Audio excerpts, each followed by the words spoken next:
And I am really happy to be here with you today, serving as our moderator in the second of this 5-part series to help our members and CTE stakeholders and partners to deepen their understanding about the aspiration of CTE without limits, a shared vision for the future of career technical education.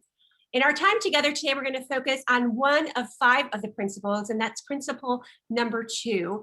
If you're new to CTE Without Limits, I would encourage you to visit our website, careertech.org/without-limits. And there you can find the vision. You can learn more about the history, about how the vision was created. You can also find under news and events a recording of the first in this series where our Deputy Executive Director, Kate Kramer, gave the background on the vision and also talked about the first principle of this vision. So let me just introduce briefly our friends and leaders who are joining us on the panel today. First is a dear friend, and Mimi couldn't stay away from retirement, so she's back with us now, Mimi Lufkin, who is from the National Alliance for Partnerships and Equity. A new but dear friend to me is Dr. Stephanie McGencey, who is leading the American Youth Policy Forum, and someone who you may recall from our Perkins Regional meetings, Amanda Bergson-Shilcock from the National Skills Coalition. We're delighted to have them with us and all of you with us today. So the way that our meeting is going to work is that we're going to give a little bit of an overview of this principle. Then we're going to turn to our amazing panelists and share their insights and hear from their wisdom and lived experiences. We'll then go to some breakouts where we'll have an opportunity to have some lightly facilitated discussion. It'll give you a chance to reflect on what you've heard and how you're feeling about the work to be done in this principle, where you're seeing traction and where we still need to lean in, and what supports you need to be able to realize the full aspiration of this principle. So without further ado, I want to go ahead and get started. And first, we're going to get started with a poll. So Sarah, hopefully you have been able to work out the technology, yes, behind this. We just want to know where you're coming from, what constituency you represent, as well as where you are in terms of your confidence and understanding of this second principle. And I said second principle a number of times, but I've actually laid out what that principle is. So let me do that right now. The second principle, as you're filling out the poll, is each learner feels welcome in, is supported by, and has the means to be successful in the career preparation ecosystem. All right, so I think we've given everybody a chance to answer these questions. So why don't we go ahead and see if we can share those results, Sarah? So I'm actually the one doing it, but there are still people voting, so it's all right. flying in furiously. I will end it when I see a critical mass has stopped voting. Thank you, Dan. I appreciate you helping out. All right. Well, I'm imagining we have people from all over the country because I have a few names that I recognize. So I see John Pulver from. Oh, there we go. All right.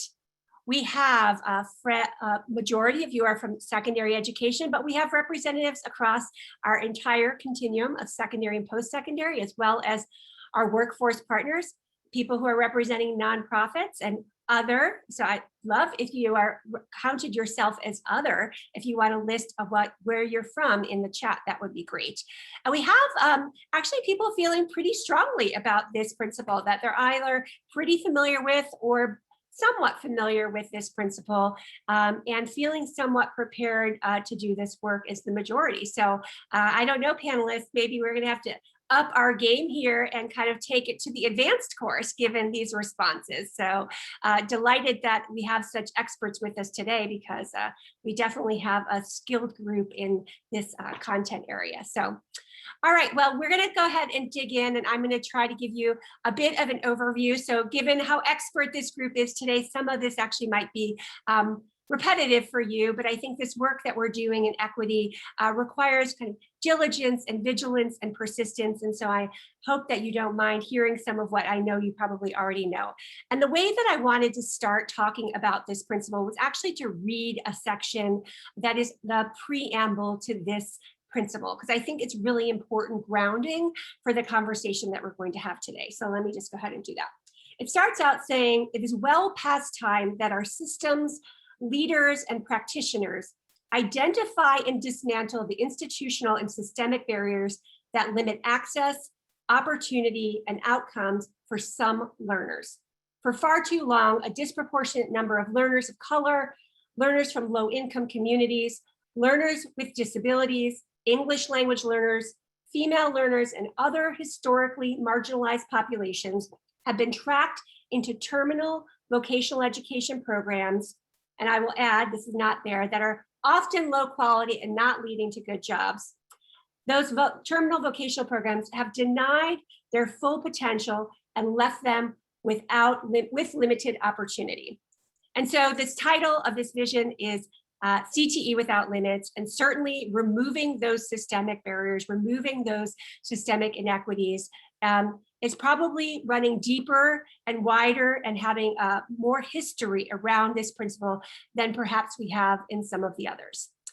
So I want to say that this principle, I think for me, is one that, while there's bold work to be done in all 5 of the principles of this vision, in order to really fully accomplish the aspiration of this principle, it requires a little bit something different. It not only requires us to show up at work and do the job that we have and the title that we hold and those responsibilities. It requires us to do work as individuals. It requires us to do work as individuals, as leaders, and then banding together really truly to make change happen. It requires us to collaborate together to make that transformative systems change happen. So this principle is about reinforcing that every single aspect of the career preparation ecosystem that is described in CTE Without Limits, it must be designed with an equity lens to ensure that it is responsive to the needs of each learner. So I'd like to take a little bit of time to walk through. There are 4 action steps that are associated with this principle to kind of give you a sense of not only what's there, but also ways that we've been thinking about how we might go about addressing this action step. So the first one is that we must take a deep look at the scope and impact of institutional barriers and systemic racism and discrimination that exist within the CTE system. This is difficult work. It is imperative work.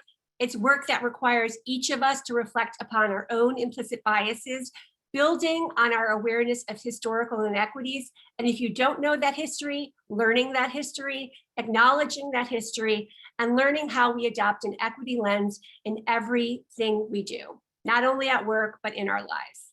States and institutions must work together to conduct equity audits to be able to assess how we are serving learners of color and other marginalized populations. We need to coordinate these efforts across the broader education and workforce systems. And while CTE certainly has its own unique equity challenges, the work to fully eliminate the barriers that we described earlier is a shared responsibility of all systems in the career preparation ecosystem. Many of you have probably heard this African proverb that says, if you want to go fast, go alone. If you want to go far, go together. This is work we need to do together. The second action step is that we must attend to the cultural competency of the CTE workforce and its industry partners. Every learner deserves to see themselves in their CTE instructors, and I would also argue in CTE leaders. We need to build recruitment strategies and talent pipelines that attract and retain diverse CTE instructors, administrators, and leaders who are both demographically and racially representative of our learners. We also need to be building the capacity of our instructors, leaders, and partners through culturally responsive professional development so that we all can understand, communicate with, and effectively interact with learners across cultures and different backgrounds. And finally, our industry partners. Well, CTE's industry partners are really important to the work that we do. They're providing work-based learning opportunities and mentorships. They also need our support. We need to make sure that they are creating workplaces that learners and workers are entering, and that when they enter them, they feel inclusive and welcomed. Third is that we must design CTE programs and interventions on the margin while maintaining a strong commitment to quality to ensure that we're making sure that every single learner who enters our doors has the greatest opportunity to success, and that we're removing all the barriers in order for them to even arrive at our doors. This means that every learner needs to be able to be supported to meet their full set of needs. We need to be able to meaningfully engage and conduct outreach to hidden populations, like many of those that were highlighted in Perkins 5. For example, homeless youth, single parents, as well as those that have been part of our system for a long time, but we've never really talked about, like justice-connected youth and adults. Those are individuals that are often on the margins of our education and workforce systems. And instead of being on the margins, we need to be centering them in the work that we do. Educational institutions, both secondary and post-secondary, should be partnering with community-based organizations to provide the full array of wraparound support services that we know are essential to making sure that every learner can be successful. Things like transportation and childcare, mental health supports, etc. And we need to provide additional incentives that make educational attainment easier and far more affordable for all learners, such as tuition-free early post-secondary opportunities and free community college. And last but not least, we must leverage existing and design new opportunities to engage learners, their families, and key community partners to share their unique experiences with the CTE system to inform and improve our programs and supports. There's that civil rights mantra that says, nothing about us without us. I think in kind of my language, this is about we must center our system around learners, not the adults that are working in the system. And to do this, we need to make sure that we're creating spaces that hear authentically learners' voices, engage them in meaningful decisions around policy, priorities, and funding. Foundational to this step is that we need to make sure that we're building and retaining trust with families, especially those from marginalized communities.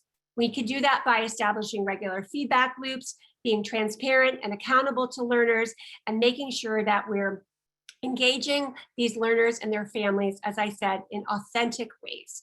We've got a lot of different spaces where we connect with our stakeholders in the CT community. Just to name a few, we've got the comprehensive local needs assessment. We've got program advisory committees. So this work doesn't mean that we have to start completely from scratch.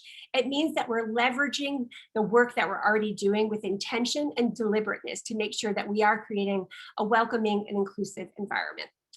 And lastly, I just want to say that Advanced CTE over the last couple of years has published a whole series of resources called Making Good on the Promise. This series of resources documents and acknowledges the history of vocational education. It shares a series of best practices about what you can do to build trust. And we've got a bunch of new resources coming forward in the next few months. So I know if you go to the Learning Networks Resource Center and type in Making Good on the Promise, a whole array of resources will be able to be there if you're in the stage of wanting to deepen your knowledge. So with that, enough of my talking. Let's get to our friends and our leaders in this work. So I want to go ahead and start with Mimi, and then we'll turn it to Dr. McGencey and then to Amanda. And the first question is really, I gave a very high level overview of your name and organization, but I'd like you to introduce yourselves and the organization you work for in that introduction, and maybe share with us, why did your organization sign on to be a supporter of CTE Without Limits? Mimi? Thank you, Kim. Let me first say what a pleasure it is to be here with everybody again. I failed my retirement, as Kim mentioned. So I'm Mimi Lufkin, I don't know what to call myself these days, CEO Emerita, interim CEO at the National Alliance for Partnerships and Equity. I served in this role from 1995 to 2018.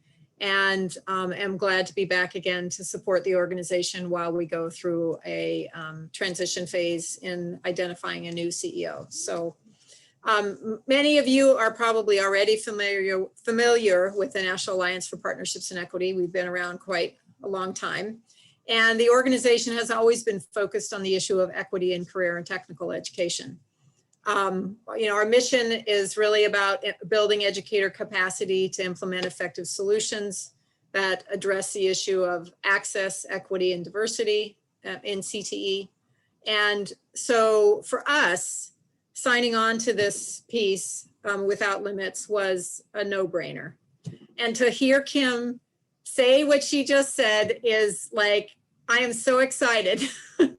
And to have an opportunity to partner with Advanced CTE in a really authentic way around the issues that we've been working on for many, many years. And for us to be able to bring our expertise to that table, and for Advanced CTE to bring their expertise to that table and to share that together is just, I don't know, I think I'm in some kind of a dream maybe.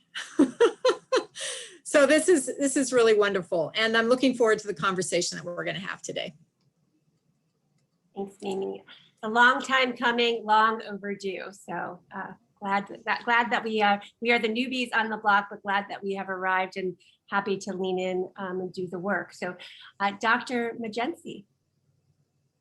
Good afternoon, and thank you, Kim, for the invitation. I look forward to growing our friendship. We had a conversation, made an immediate connection. I look forward to getting into, in John Lewis's words, some good trouble with you in the coming years. AYPF was founded back in 1993 to really focus in on the needs of young people that I would describe as in the deep end of the pool. So they are by nature of a social construct like race or a harsh reality like socioeconomic status, in need of additional support to make their way in life. And when I participated in the sessions last summer to develop the Without Limits, the way that you all invited us to have heartfelt and head think around what supports need to be available to folks so that they can make their way in life using CTE and other wraparound support services as a tool resonated with me personally and is very much aligned with the work of AYPF. So how could we not be a partner and engage in this very important work and bring our network and all of their skills and connections and resources to bear to help achieve the goal. Great. So thanks for inviting me. Thanks for being with us. And Amanda. Thanks so much, Kim. I just want to preface this all by saying we're having quite a storm in Philadelphia right now where I am, and my apologies, my internet connection is a little unstable. So if you see me go off camera, it's just because I want to make sure that the audio at least is coming through clearly. So I work for National Skills Coalition. We are a 20-year-old nonprofit organization. We were founded by a dedicated but much crew of advocates 20 years ago in the wake of welfare reform, really a bipartisan array of people who came from backgrounds including workforce boards and labor unions, labor management partnerships, chambers of commerce, community colleges, nonprofits, everybody who has an interest in making sure that workers have access to high quality training and making sure that businesses have access to a skilled workforce. And we focus in particular on jobs that require more than a high school diploma, but not a 4-year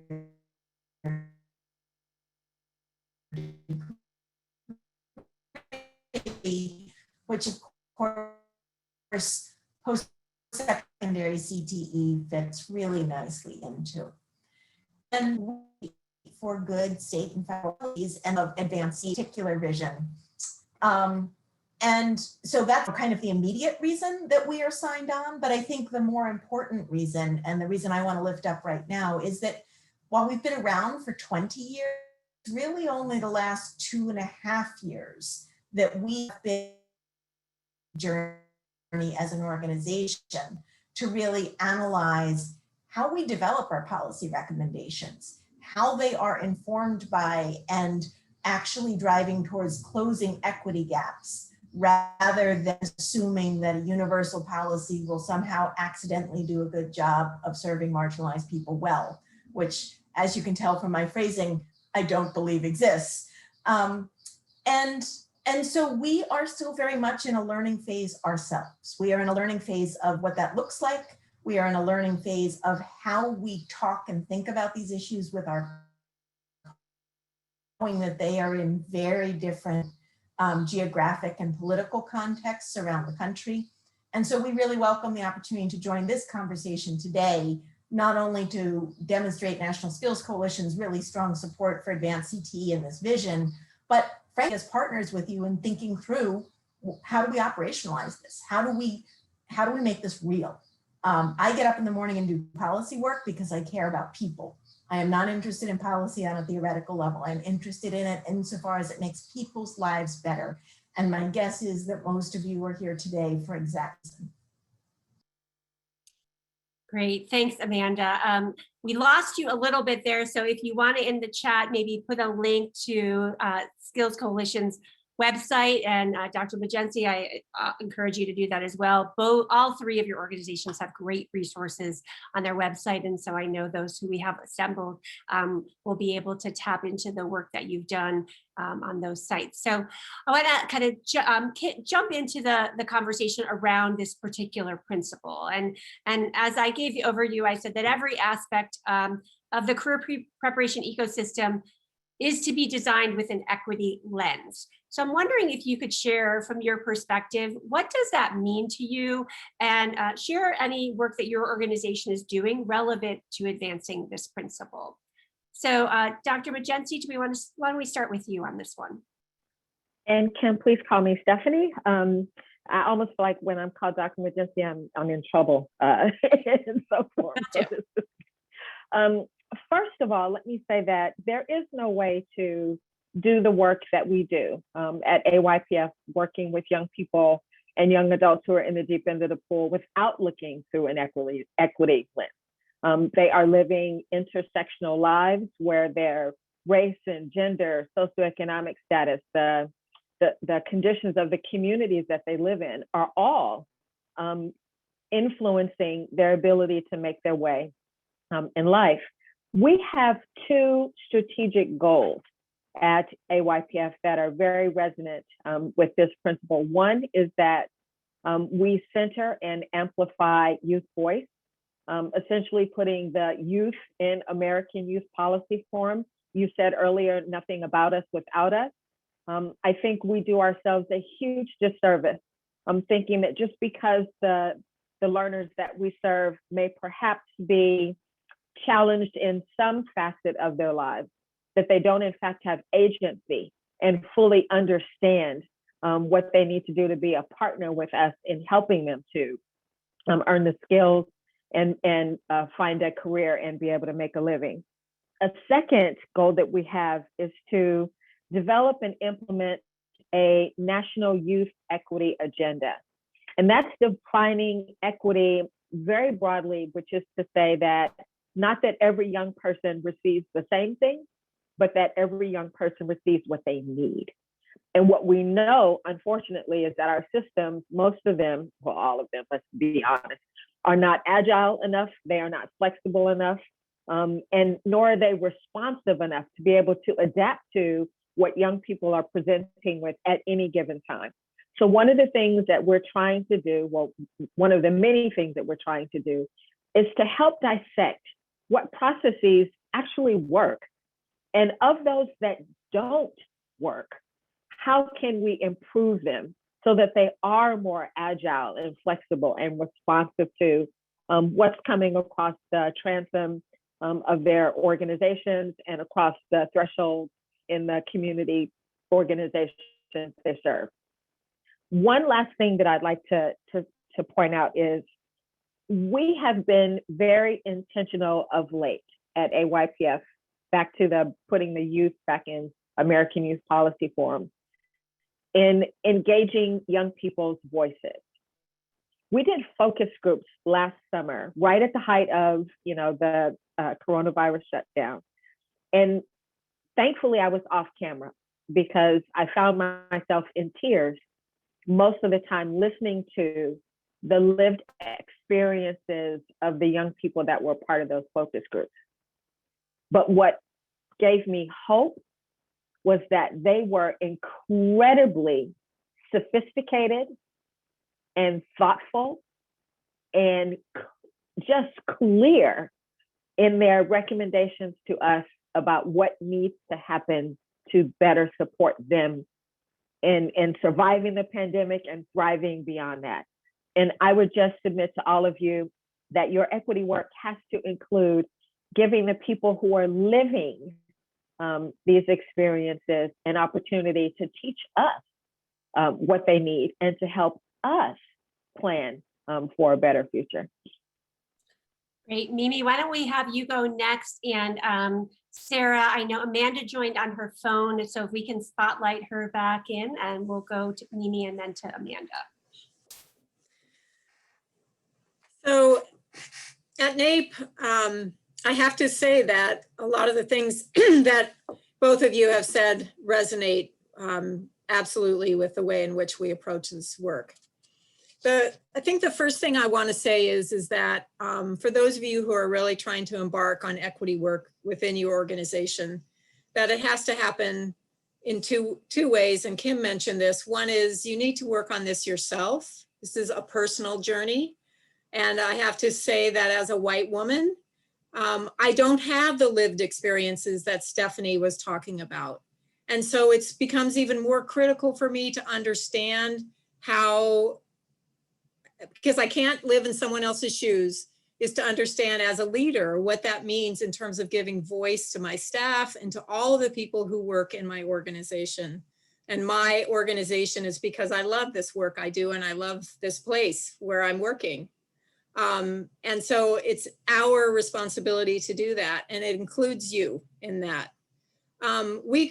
We talk about something called UA squared, and this is really this sort of journey through this work, which is, and frequently we refer to this in terms of the folks that we work with in the field, but this also, I think, is important for our own personal work, which is, it starts from a position of being unaware, not realizing the impact you may have on others or the impact your organization is having on others. So really moving from this unaware phase to this aware phase.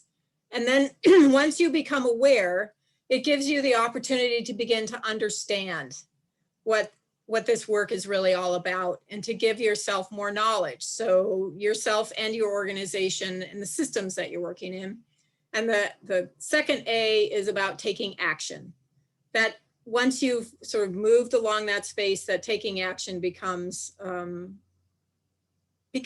imperative to you.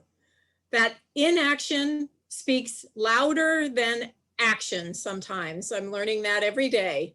And sometimes you have to take risks, and sometimes you just realize you can't win in this. It's not about being right. It's not about any of that. It's about moving forward. And then there are three principles that our organization functions around in all the work we do. And primarily, our largest effort is around professional development of educators, both administrators, teams at the state level, many of you we've worked with, as well as at the local level. And those three principles are, the first is grounded action, which is exactly what Stephanie's talking about. This is not about the adults in the building. It's not about us. It's about the students and the communities in which the situations are occurring. The gaps exist. The issues of racism are affecting students' ability to be able to engage in career and technical education, and other isms as well. So we call that grounded action. It's really making sure that you are listening to the voices of the individuals who are impacted by this. The second is to approach this work from an asset orientation, realizing that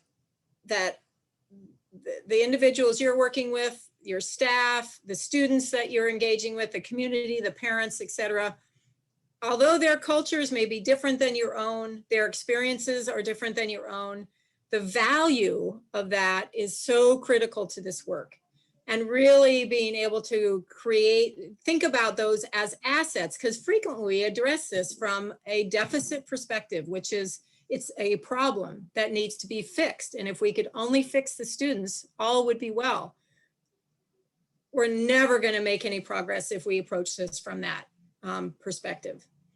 And I want to just say, when Stephanie was mentioning the whole issue of wraparound support services and all the things we were talking about, that is a way to bring resources to build on the assets that these students have to help support them to be engaged in their learning in CTE. And the last principle is systems are not neutral. The systems are designed to create the outcomes we're seeing.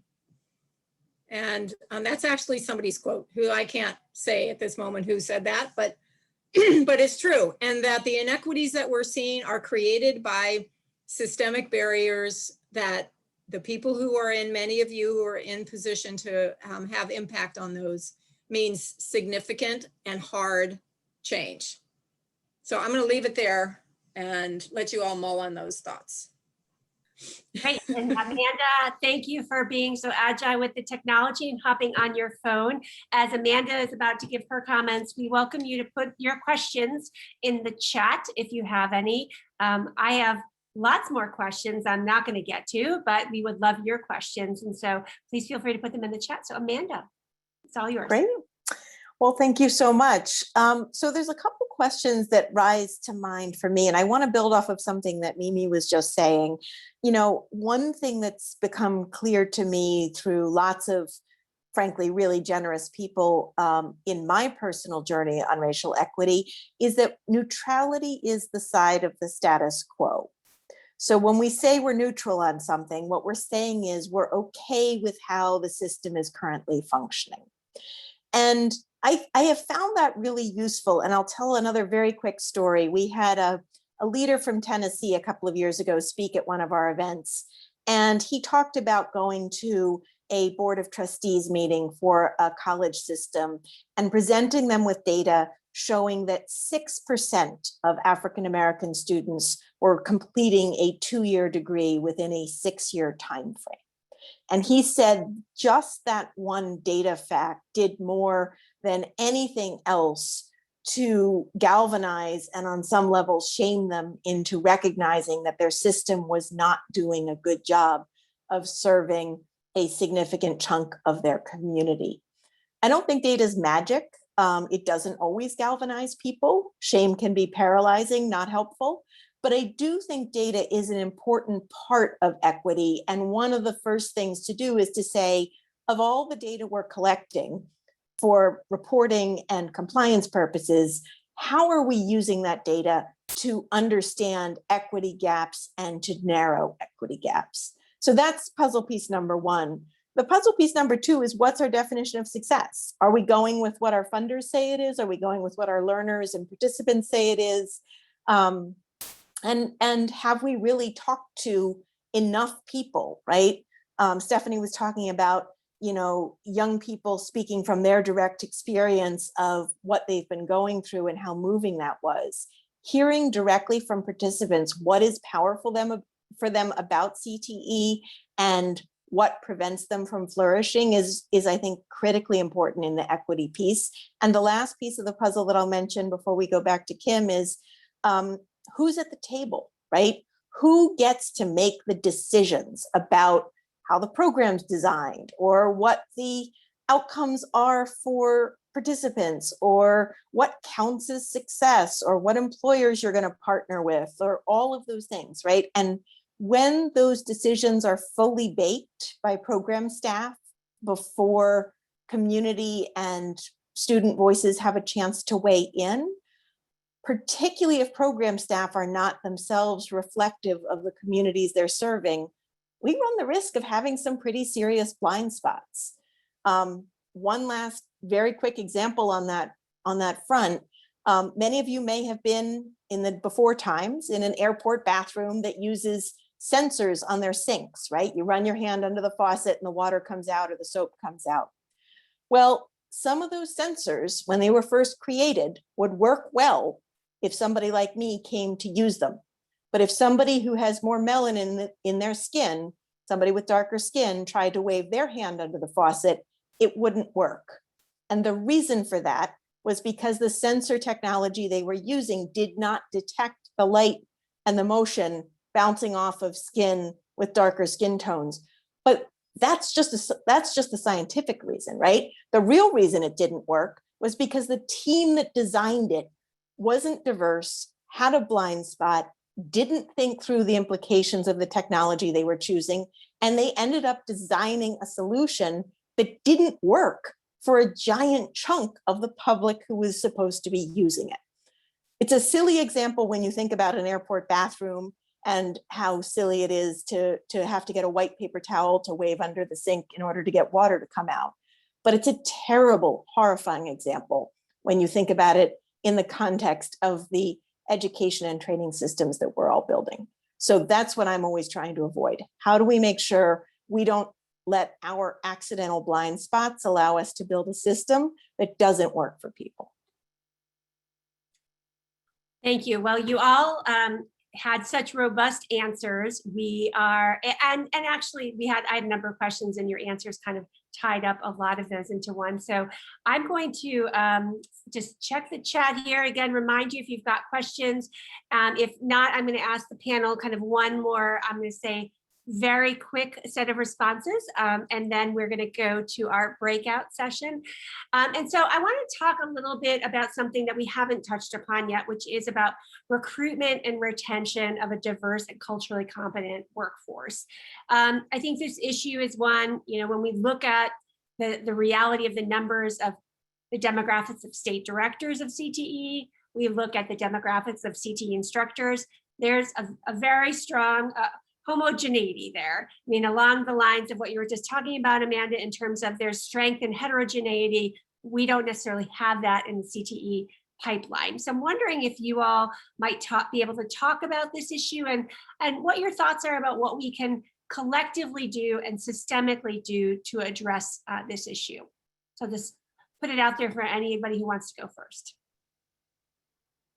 Two very practical suggestions I've seen in my experience. The first, making sure that the employer partners who help engage and design your program are themselves business owners of color. That can be really powerful because they're going to have access to additional networks, and they're going to be providing perspective that's really valuable. And the second thing is make sure you're looking everywhere for the talent that you need for teachers. Quick example from my previous work, I work with a lot of immigrants who have degrees from abroad, but are trapped in low-wage jobs here in the US. They were an engineer, but now they're packing boxes in a warehouse, right? Some states have taken real steps to allow those folks to relicense as career and technical education instructors or other educational providers. We could do much more of that, and we could do more to tap the homegrown US-born people of color teaching workforce. So those two quick suggestions in this lightning round from me. Thanks. Go ahead, Mimi. Stephanie. No, go ahead. I was just going to say, I think that we also have to, what's the definition of insanity? Doing the same thing and expecting a different result. We talked about reaching out to employers, right? So target your outreach to 8A and women-owned small businesses and to businesses that are licensed to operate in hub zones, because we know that they are in the places where our CTE learners are coming from. When you think about outreach to post-secondary institutions, it's not just HBCUs, but it is fraternal and organizations at predominantly white institutions and at HBCUs. Every Black Greek letter organization has education as a priority, and all of them have very specific programmatic targets that they need to meet every year as it relates to education and community outreach. They are not party, organizations all along. So if you're reaching out only to HBCUs and only to certain kinds of clubs and campuses, I see a shout out, yes, the Divine Nine. One other very important point that I wanted to make about the kinds of organizations who in the youth development space that are going and working deep into communities, that when you reach out to them, make it a win-win. And not just what can you do for us, but how can we help you to achieve the goals that you have for your organization. AYPF network has almost 16,000 organizational entities that have reached into communities and touched the kinds of learners that we're talking about. We are in a mutual admiration society, or at least I hope that we can be in a mutual admiration society. Use groups like us to help you find and make connections that you might not have been able to make before. So I'll just ask us to kind of refocus the thinking around this too on the learner themselves. And the principal has a really good statement here, which is about learners feel welcome. Representation, community engagement, those are all critical components for students to feel like this is a place where there are people who look like me, who I can connect with, who I see in my community. And critical to that is what happens in the classroom and how students feel like they are part of a family is the best way that I can describe it. And that their teacher is a person who truly cares about them. And they often say one caring educator in a young person's life can make the difference between whether or not they graduate or they don't graduate. And the kinds of microaggressions, micro inequities that students face on a daily basis, especially students of color, you know, all of those things happen in schools, and we all have a responsibility for building our capacity to be able to, you know, recognize our own implicit biases and how we express that, and creating environments where students feel like they are a part. So, and that's everyone's responsibility. So I think thinking about it that way too, on both sides of that, is an important component. I love all these very practical things. I hope you're writing down all these ideas, because I think that part of some of this work around equity is that it almost feels so overwhelming that it feels hard to know where the first step is. And I think you all have just given us very practical first steps that someone can take related to this action step. Well, we could go on for the rest of the hour, but we did commit to having a chance for everybody to reflect in breakouts. And I just posted the questions that you'll be using to guide the discussions. And we have some of my colleagues from Advanced CTE who will be lightly facilitating the time together. So we're running a little bit behind. So I think we'll probably just give ourselves 10 minutes in the breakout. And so you'll have a Jam board where you can put up some thoughts, and our facilitator will help work you through these questions. And then we'll hopefully you'll identify someone that can come back and share back something, a takeaway from the breakout, because we really do want to not just talk about this, but make this vision actionable. So I don't know if it's Dan or Sarah who is whisking everybody away to breakouts, but if you can do your magic, that would be great. And we'll see you all back in the general session room in about 10 minutes. Thank you.